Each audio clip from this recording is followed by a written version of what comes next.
ka muna sa kagawad. May prayer tayo. May prayer tayo. Isang oras lang naman ito kagawad.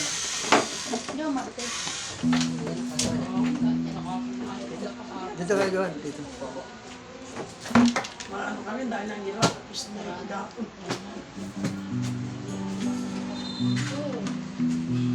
Siguro, pwede na tayo magsimula, no? Gawad. Para... Walang signal. sige, sis, kung gusto nyo pong lumat, Huwag mo na kayo dito. Maganda ka tayo pasta para mag-isa. Madali yan na yan. pwede naman madali. Okay, maraming salamat no sa salamat kay Kagawad. Kagawad. Toyo!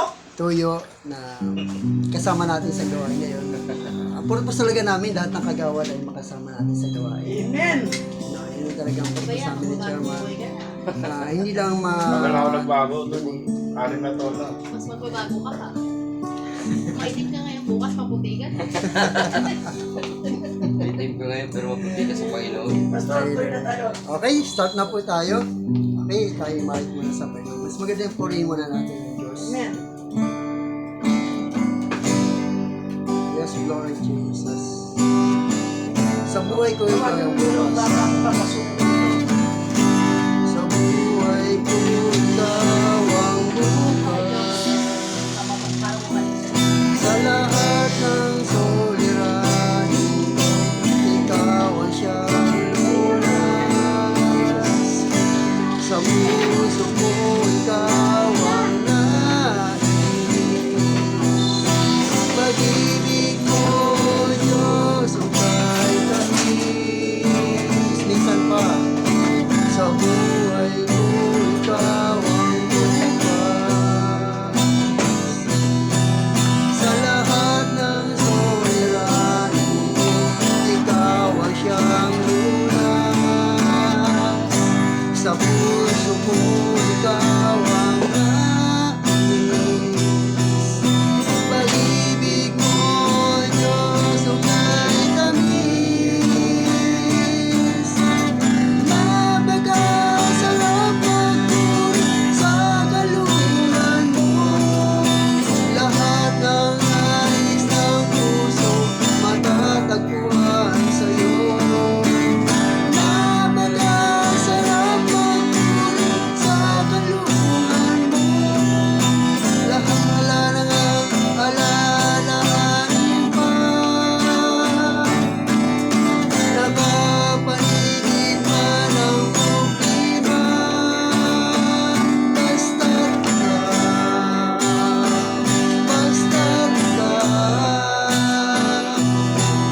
Basta't ikaw, o Diyos, ang kasama.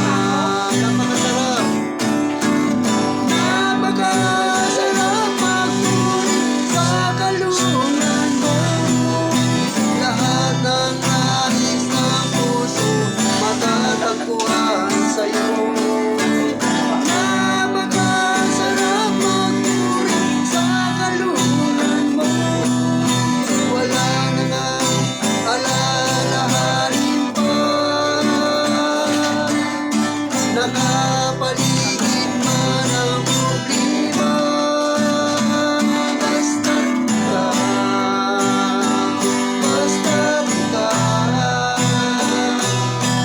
Basta't ikaw, o Diyos, ang kasama. Basta't ikaw, o Diyos, ang kasama. Anak ko, Pastor Remy, sapan mo yung panalangin. Let's pray. Panginoon, dakilang Diyos, marami pong salamat o Diyos sa pribileyo na pinagkaloob niyo po muli sa bawat isa. Maraming salamat, Panginoon, at kami dinakulong muli rito, Panginoon, upang aganapin ang iyong gawain, Panginoon, ang pag-aaral ng iyong mga salita. At patuloy, Panginoon, ay hinilig namin na kami po iyong gabayan. Bigyan po kami ng knowledge and wisdom patungkol sa iyong mga salita. At dapat po ito po yung aming maunawaan. Samahan niyo po kami, o Banal na Espiritu, tuloy na kumilos ka sa aming kalagitnaan at mangusap ka sa puso ng bawat isa. Sa pangalan ni Jesus, tusamot na langin, lahat yung sabi ng Amen. Patuloy po natin purihin ang Diyos sa oras na ito. Ulitin po natin. Yes, Lord. Ang hangarin ko. Ang hangarin ko.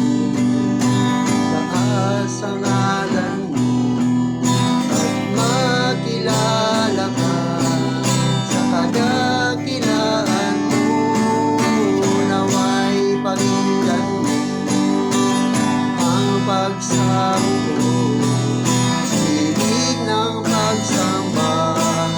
O Diyos, iyong dinggin,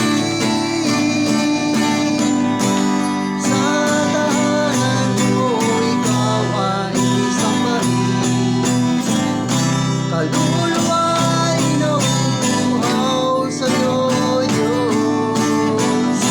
Ang makapiling kay laging inaasahan. Hugay sarap sa piling. Minsan pa hangarin ko, ang hangarin ko. Itaas ang ngalan mo at makilala ka. Sa kadakilaan mo, naway pakinggan mo ang pagsamo ko, tinig ng pagsamba. O Diyos, iyong dinggin, sa tahanan mo, ikaw ay sambahin. Kaluluwa'y nauuhaw sa'yo, Diyos. Ang mga kapiling kay laging inaasahan. Hukay sarap sa piling mo.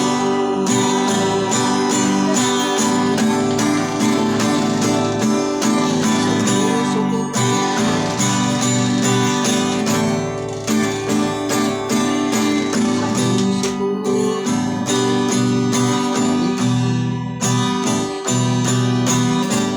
yes, Lord Jesus. Sa puso ko, Lord. Hallelujah. Yes, Lord Jesus. Hallelujah.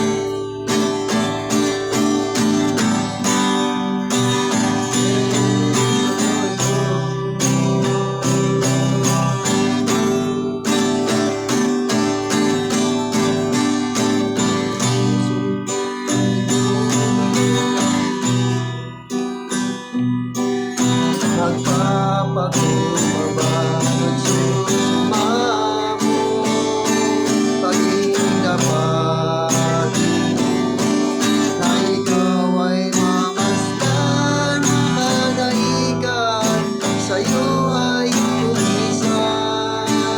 Minsan pa, ang puso ko'y lumulog sa'yo.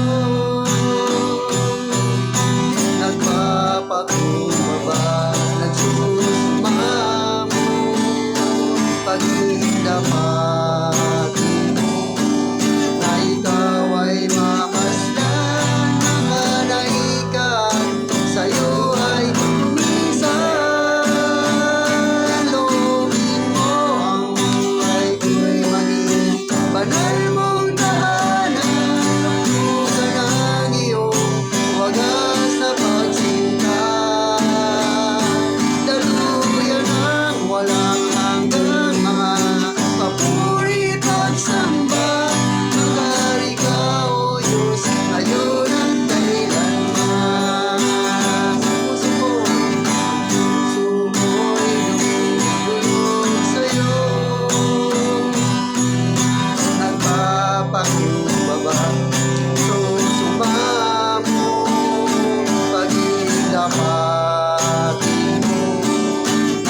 salamat sa lahat na narito, Panginoon. Na sila'y tinawag mo, Panginoon, para maging kasama namin sa gawain nito, O Diyos. Salamat kay Kagawad, Panginoon, narito, O Diyos. Alam ko ganun, hindi lamang siya makakadalo sa lugar nito, O Diyos. Kundi marami pang mga Kagawad, Panginoon, na makakasama natin para purihin ka at sambahin ka namin sa panguna ng aming pulong chairman, Panginoon. At maging linggo na gagamitin niyo po sa gabing ito, God. Ikaw po ang patuloy po na magpala po sa gagamitin mo sa gabing ito, O Diyos. Pagpalain niyo po siya, O God, na siya Panginoon maging pagpapala sa basa sa amin narito. Kaya po ito, God, sa gabi ito, God, sa pangalan ng Ama, ng Anak at ng Banal na Espiritu Santo, sa pangalan ni Jesus, na lahat natin magsabi na Amen. Magandang gabi sa atin lahat, no? At salamat kay Kagawad na kasama natin. Kami po ay nagagalak at natutuwa na nakasama namin sa gawain at sa panguna po ni Chairman. So ngayon po ay darako po tayo sa salita po ng Panginoon. Meron pa po tayong ilang minuto na natitira. Isang oras lang po yung gawain po natin.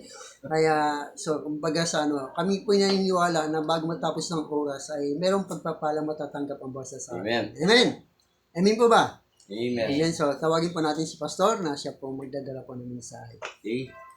So magandang hapon o gabi na. Gabi na. Gabi na sa ating lahat, ako po yung nagpupulit ko salamat, ilang meetings na dito ang Bible studies? Isang buwan na ba? Wala pa, no? Ang Bible study nito hanggat nakaupo tayo si Hindi, Chairman. yung ilang meetings na tayo. So, ilang dito? meetings na tayo ay sige mga Isang buwan. Isang buwan na, no? Okay, amen. Isang buwan na. At dapat nga, meron na nagte-testimony dyan.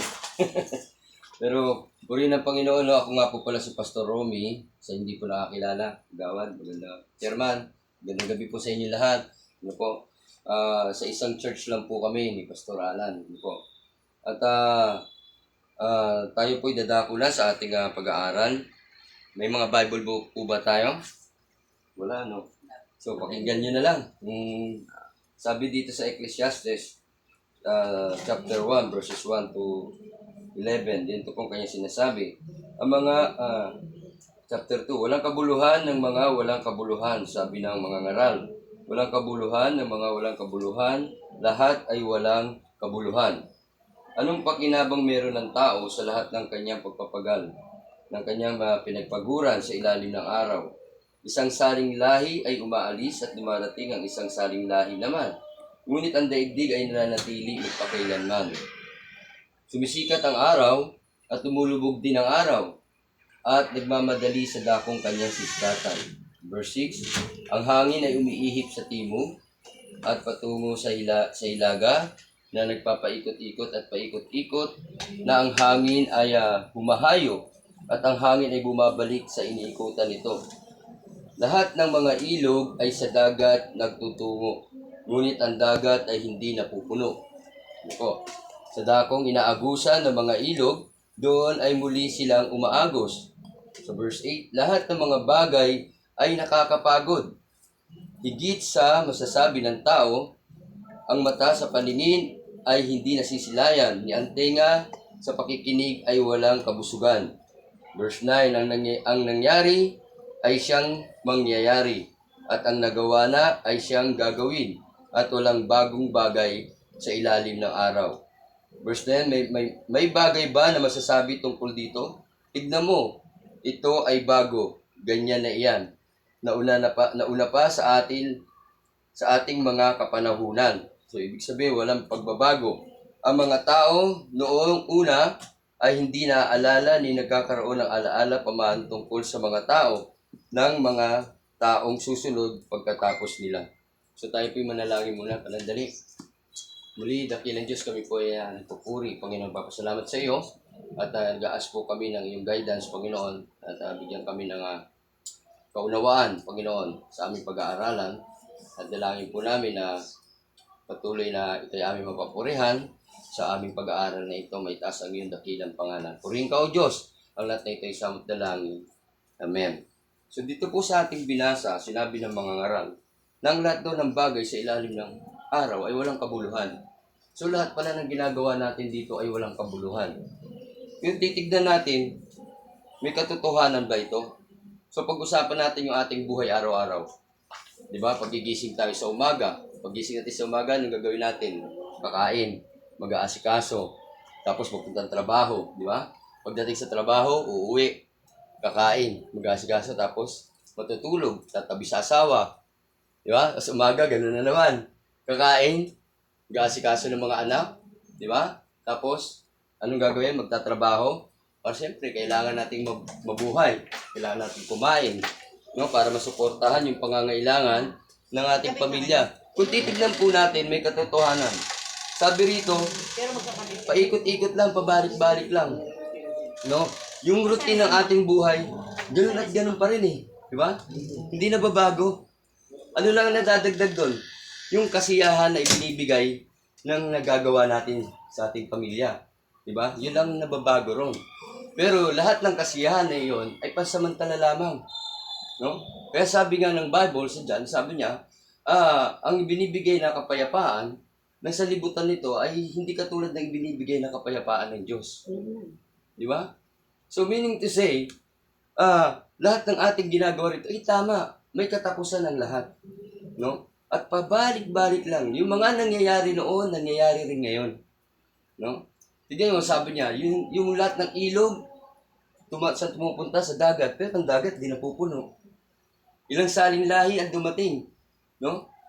Pero ang mundo, ganun pa rin, naririto pa rin. Walang nabago. Sino makakapagsabi na may bago ngayon? Wala. No? Nababago lang yung henerasyon, nababago lang yung sistema ng ating lipunan. Diba? Pero kung ibig sabihin, may katotohanan na may mga bagay kasi sa mundo, sa mundo na mahirap nating maunawaan. Ano? May mga bagay na hindi kayang abutin ng ating kaisipan. No? Kaya kung minsan, ay dumarating tayo doon sa puntong naka-question natin yung Diyos. Di ba? Naka-question natin siya eh. Bakit ganito ang buhay ko? Bakit ganito na lang ba? Ganito na lang ba gagawin ko araw-araw habang nabubuhay ako? Parang walang katapusan. No? Patuloy lang, ganun lang. At hanggang sa dumarating yung time, yung punto na nawawala na yung ating paniniwala sa Diyos ng ilan. Yung ilan dyan, nawawala na yung paniniwala sa Diyos eh. No? Nawawala na kasi dahil sa takbo ng pamumuhay. No? Kasi lalo sa panahon natin ngayon, alam niyo naman, ang hirap ng buhay ngayon. Di ba? No? Gandang gabi. Kumbaga kailangan natin talaga pamahal ng bilihin. No? Pero palaki ng palaki yung ating pamilya. So makikita po natin na talagang maraming tao ang nagtataka at nag-iisip talaga kung ano. Ha? Sige na, kayo dito nakakarinig naman ako. Okay. Salamat. So makikita natin, no? Pero ang lahat ng iyon, lahat ng mga katanungan natin, sinagot ng Diyos yan eh. No? Yung mga kalituhan sa ating mga isip. Ano sabi niya rito sa Isaiah, chapter 55? Ganito po ang kanya sinasabi. Diyos po ang nagsalita rito, no po? Sabi niya rito sa Isaiah 55 verse 8 hanggang 9. Ganito po ang sinasabi niya. Kung bakit may mga bagay na hindi tayo naunawaan sa ilalim ng mundo, sa mundong ito, at may mga bagay na talagang hindi kayang abutin ng ating mga kaisipan, ng ating kaunawaan. No? Talagang nangyayari ito na nagtatanong tayo minsan sa ating sarili, bakit ganun eh? Nagsisikap naman ako. Di ba? Kasi naitatanong natin ito, yung gabi, ginagawa na nating araw. No? Naitatanong natin itong mga bagay, bakit kaya? So sabi rito sa Isaiah, chapter 55, verse 8 hanggang 9, ganito po ang kanya sinasabi. Diyos po may sabi rito. Sapagkat, sabi po ng ating Diyos, sapagkat ang aking mga kaisipan ay hindi nyo mga pag-iisip. Ang inyong mga pamamaraan ay aking mga pamamaraan, sabi ng Panginoon.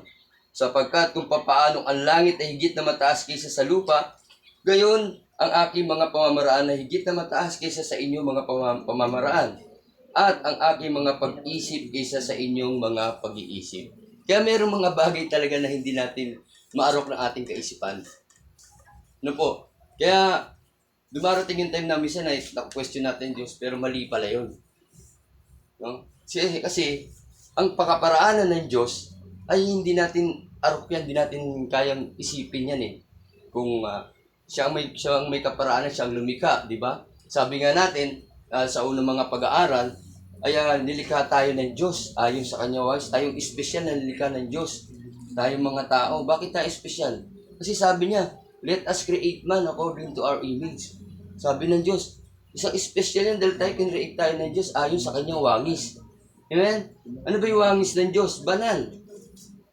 Kaya ang tao banal. Totoo po yun. Nung hindi pa nakakagawa ng kasalanan, ang unang tao sa Eva at Adan.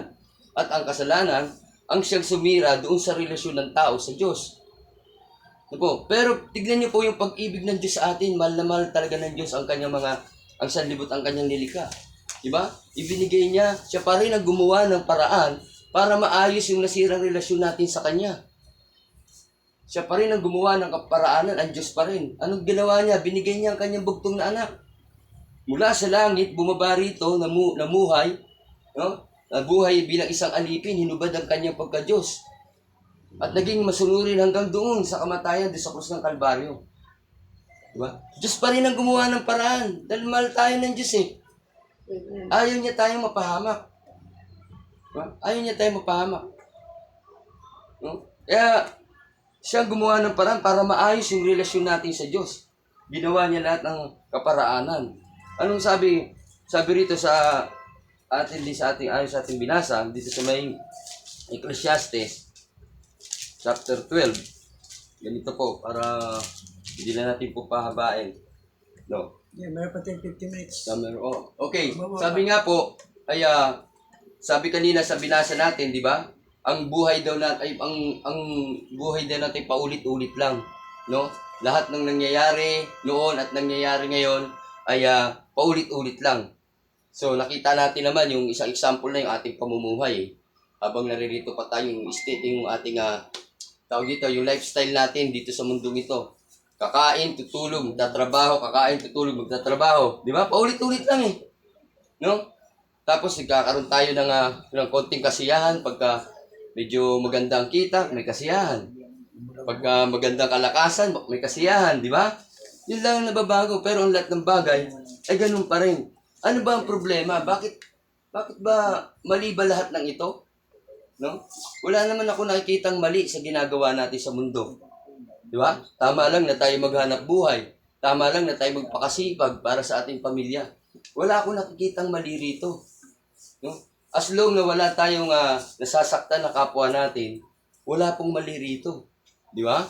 Kailangan natin talaga yung buhayin ng pamilya natin. Maghanap buhay tayo. Lahat ng routine ng ating pamumuhay dito sa mundo, ganun at ganun lang naman talaga. Pabalik-balik lang. No? Kakain, tutulog, magtatrabaho, kakain, tutulog, magtatrabaho. Di ba? Balik-balik lang. Walang masama ron. Kaya nga lang, ang punto ron is nakakalimutan natin yung lumikha ng lahat ng bagay. No? Yes, amen. Yung Diyos. Kasi napopokus na tayo doon sa ating paghahanap buhay doon sa ating pamilya kung paano natin itataguyod yung ating pamilya. Pero hindi natin alam, ang lahat ng sources nito ay ang Diyos. Nagagaling lahat sa kanya. Sa Kanya nanggagaling lahat. No? Yun na nakakalimutan natin. Kaya that's why, doon sa pangyayaring yun, nagkakaroon pa rin tayo ng kasalanan sa Diyos. Kasi naniliglit natin sila. Unahin muna natin siya. Yes, di ba? So, yun ang nagiging problema ron. Ngayon, kailan natin, naalala natin ng Diyos kapag may problema tayo. Pagka nangangailangan tayo talagang matindi, diyan tayo tatawag sa Diyos. Panginoon, tulungan mo ako. Di ba? Tapos mangangako tayo sa Diyos. Panginoon, pag tinugon mo yung aking panalangin, talagang maglilingkod ako sa iyo. Uunahin kita sa buhay ko. Pero nung naibigay na, wala na, limot na. Di ba? Limot na.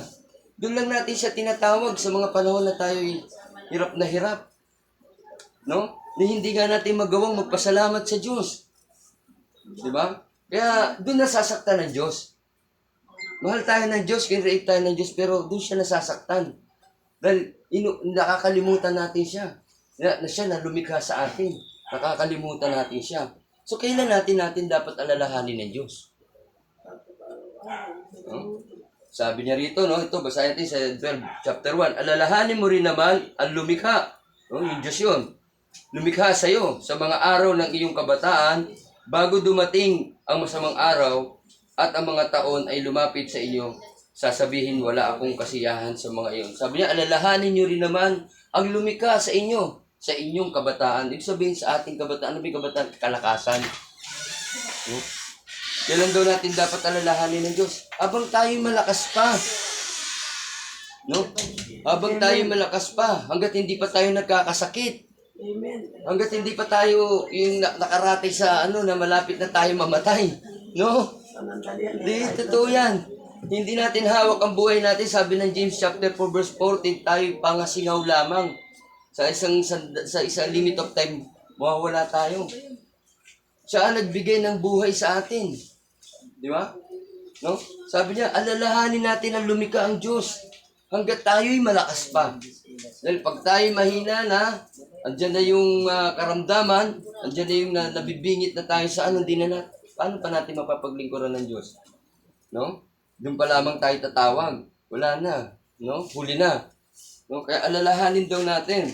Tapos sabi rito, sabi nga niya, sa Hebrews chapter 9:27, nakatakda na sa tao ay minsan mamatay. Pagkatapos nun ay ang paghuhukom. Yung poong nakakatakot yung paghuhukom. Sinabi rin yan dito sa chapter 7 na ang alabok ay bumabalik sa lupa na gaya ng una at ang espiritu ay bumabalik sa Diyos na nagbigay nito. So, ang alabok tayo yun eh. Create tayo sa alabok eh. Yung alabok babalik daw sa alabok. At yung espiritu, hindi nga yung buhay na nagbigay buhay, babalik sa Diyos yun. Meaning to say, totoo po talaga na tayo lahat ay papanaw. Wala pong hindi papanaw. Una-una lang yan, di ba? Sabi nga, una-una lang yan. Pero, ang sinasabi ng Diyos dito, hindi natin hawak ang ating buhay. Maaring mamaya, kausap niyo ako, maaring bukas, maaring susunod na araw, mababalitaan niyo, wala na. Di ba? So, wala pong higit na mas mahalaga po yung ating mga kaluluwa. Tandaan po natin. Kaya ang Diyos lagi nagpapaalala, no? Nagpapaalala siya sa atin. No? Unahin natin siya sa lahat ng bagay. No? Unahin natin siya sa lahat ng bagay. Upang tayo ay magkaroon ng tunay na kapayapaan, tunay na kagalakan, tunay na tawag nito, alam natin kung saan tutungo ang ating mga kaluluwa. Dalawa lang naman ang pwedeng puntahan yan. Sabi nga, mamatay ka muna, pastor, para malaman mo kung saan ka pupunta. Pero ngayon pa lang nabubuhay tayo, pwede naman nating malaman kung saan ba talaga tayo. Kasi tayo, ang tao, ay binigyan niya ng kalayaang makapamili. Meron tayong freedom to choose. Di ba? Kung sa masama ka ba, sa mabuti, o sa Diyos ka ba, o sa hindi. O hindi ka sa Diyos. Nasa sa ating pong pagpili yan, ganun po tayo kamahal ng ating Diyos. Ano po? Kaya makikita po natin, nasabi po rito ng Bible, na kailangan nating alalahanin ang ating Diyos hanggat tayo'y malakas pa. No? Hanggat hindi pa dumarating yung masasamang araw sa ating buhay.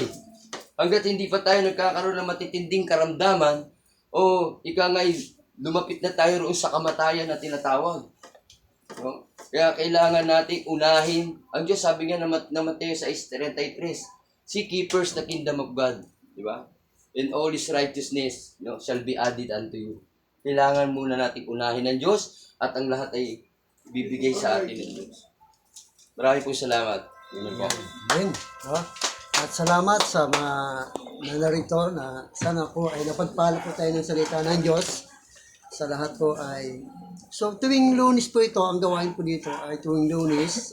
Nagsisimula po tayo ng alas 6, natatapos po tayo ng alas 7. Bagay isang oras lang, sa loob ng isang oras, alam ko naman na marami tayong matututunan at higit sa lahat nakapagpupuri tayo sa Diyos. Kasi bilang lingkod ng Panginoon, trabaho po namin yung mag-save ng kaluluwa. Trabaho namin mag-share ng salita po ng Panginoon. At salamat po sa inyo, sa mga kagawad na narito. Salamat po sa inyo, nakasama po namin kayo. Kasi ang purpose talaga namin ni Chairman, lahat ng kagawad ay makasama namin sa ganito pong gawain. Kaya, so, hindi lang mga kagawad, kundi pati yung mga nandito sa barangay, ay ang layunin namin ay makapagpahayag sa inyo ng mabuting balita. Sapagkat yun lamang ang tanging paraan para makilala po natin ang Diyos. Kasi kung wala na magpapahayag ng mabuting balita, hindi po natin lubos hindi natin makikilala po ang Diyos. Kasi ang Diyos, sabi ng banal na kasulatan, siya po ay hindi natin nakikita. Siya po ay Espiritu, pero nagbigay siya sa atin ng salita ng Diyos. Yung katulad kanina, pinag-aralan natin ang salita ng Diyos, yung binabasa natin ang Biblia, yung po yung salita ng Diyos na nagbibigay po sa atin ng kaunawaan patungkol sa Diyos. Patungkol sa Diyos. Kaya, purihin po ang Panginoon. Salamat po sa inyo. At may announcement po kami. Ito pong June 30 po, magsiselebrate po ang Disciple of Jesus Christ Mission Church, yung simbahan po namin, ng 2nd years anniversary. So gaganapin po natin ito dito po sa may Happy Land, kila Kagawad Dan, no, yung pinagawa din ni Kagawad Dan. So yung kumbaga sa doon po natin gaganapin ito para celebrate po natin ang 2nd years anniversary. At kayo po ay invited po lahat yung mga agawad. Welcome po kayo roon. Chairman, welcome po kayo roon sa gawain po ng ating Panginoon. Ang ating pong doon, ang tema po natin doon ay tinatawag na manatiling tapat. Manatiling tapat hanggang wakas ay siya lamang maliligtas. So yung po yung tema po natin doon na kung saan para malaman po natin na kailangan po natin talaga manatiling tapat sa paglilingkod sa Panginoon. No? At sa sunod po na Lunes, muli po tayo magsama-sama. Siguro ako po ang magtuturo sa Lunes. Nakapagturo na si Ramon, nakapagturo na si Pastor. At sa Lunes po ako siguro ako naman po. Kasi paikot-ikot lang po kami. Kumbaga palitan kami para iba't ibang mensahe po ang ating magpapakinggan. At salamat. At siguro bago tayo magtapos, tayo muna po imawit, no? Awitin po natin good things for the grateful heart. Hallelujah. Pasalamatan natin ang Panginoon sa gabing ito.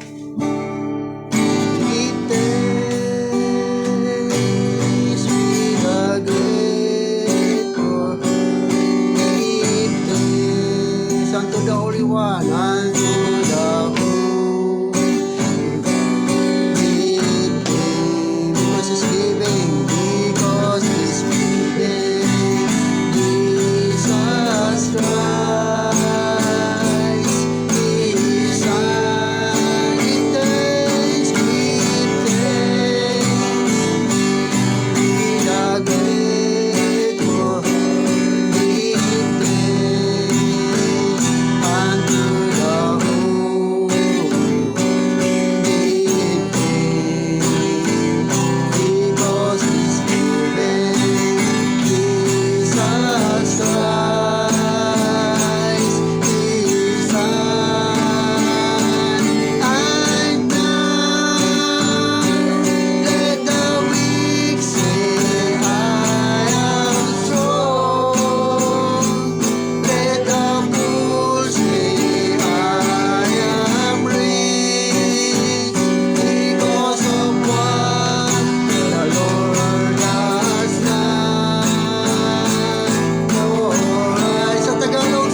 Chairman sa pangwakas ng panalangin. Dakilang Ama, makapangyarihan sa lahat, Panginoon. Marami pong salamat po Diyos sa buong pagkakas na binibigay po sa bawat isa sa amin po Diyos. Lord, nandito po kami. Ang mga salita, narinig namin. Lord, salamat na kami panandalian na manilit sa mundo ito. Ikaw po Panginoon ang aming kasama sa lakbayan na ito, Panginoon. Lord, sa iyo po namin ibinibigay ang lahat ng bagay na ito sa aming buhay, Minsan meron kaming kainaan, meron kami, minsan nagkakamali, meron kami noon, humingi kami sa iyo ng tawad. Yes, Lord. Alam po namin, Panginoon, ang inyong mga salita narinig namin, napamuhay namin, O Diyos. Yes. Salamat po, O Diyos, sa amin. Manggagawag ito, Panginoon, ay dinako mo. At sa sandaling oras, sandaling minuto, na inaayag na, Panginoon, ang iyong salita, Panginoon. Sana po, Panginoon, salamat po sa biyaya mo na nakamtan namin ang iyong mga salita, Panginoon, na napamuhay namin, O Diyos. Salamat po, Panginoon, na nandito kami sa gabi nito sa aming pag-iwalay. Ito po, Panginoon, ang gumabay sa bawat isa sa aming Panginoon. Ganun din po ang bawat pamilya namin. Kung saan man sila ngayon, ingatan po sila, Panginoon. Salamat po, Diyos. Ayun po ang aming pinasasalamatan sa gabi nito, Panginoon. Thank you, Jesus. Thank you, Lord. Amen. Amen. Salamat. Tunyo, gawad. Kasi may double S. Ikaw na, yung sabi mo sa Baka po pagkakala. yung pera natin. Double S. Double S. Next month. Pinalunta. Kita. Hindi po. Sandisina. Sandisina. Naipasok yun. Apat. Peralta. Sandisina. Tatlo yun. Pumunta pa siya. Ngayon itong nasa Manila na tatlo wala. Gagawin, tapos na po tayo. Salamat kagawad ha. Salamat. Kung pwede palitan niya, hindi naman ako. Hindi na pwede. Hindi, ito nasa master receipt natin. Ito naman yung alamat ko. Sige, nandun sa bahay. Papadala ko rin. Hindi, paano mo muna ano? Ang magkaya yung master list na na-send doon. Kaya hindi nga naisin. Kaya gumawa kayo ng paraan kasi Sabihin, bibigay siya ng mga bilihin. Mamaya na lang tayo. Kung wala na, hindi namin papasok yan. kaya nga. Kasi babulente na eh. Yan. Ikaw umabot, ikaw umatin. Ayun o. Di ba sa Mandiha? Oo, tsaka dinilin. Si Ada. Baskis.